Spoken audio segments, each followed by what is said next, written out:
The difference between how Trudeau and Carney's Liberals react to Trump in the Chinese Communist Party proves they are nothing more than a walking, talking monument to hypocrisy. China slaps tariffs on Canadian exports, kidnaps our citizens, executes 4 of them without a second thought, and what's our government's response? A mildly worded statement about how the death penalty is bad because it's irreversible. Ah, brilliant. What's next? A courageous stand against waterboarding because it gets people wet?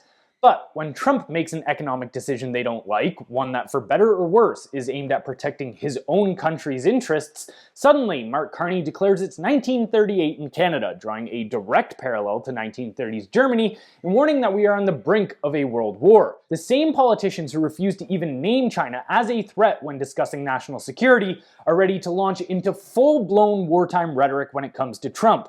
The absurdity of this cannot be overstated.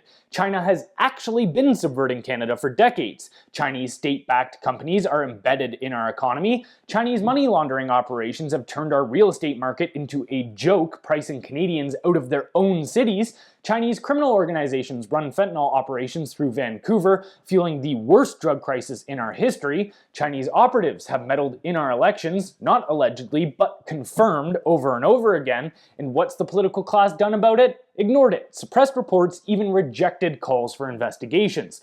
But Trump's potential to act in American self-interest? Well, that requires economic pain, mass suffering, and possibly a world war. The simple fact is that the political class in this country doesn't actually care about sovereignty. If they did, they wouldn't be selling it off piece by piece to an authoritarian power that openly states its plans to dominate the world by 2050.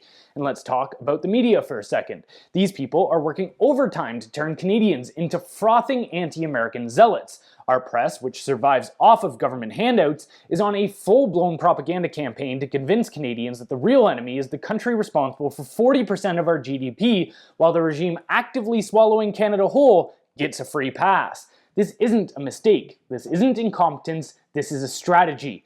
Beijing has a simple rule for its foreign relationships. Big help, little badmouth. That means they don't care if a few politicians grumble about human rights, so long as they keep helping China expand its influence. And Canada's political class is playing the role perfectly. A few limp-wristed condemnations here and there to keep up appearances while rolling out the red carpet for infiltration.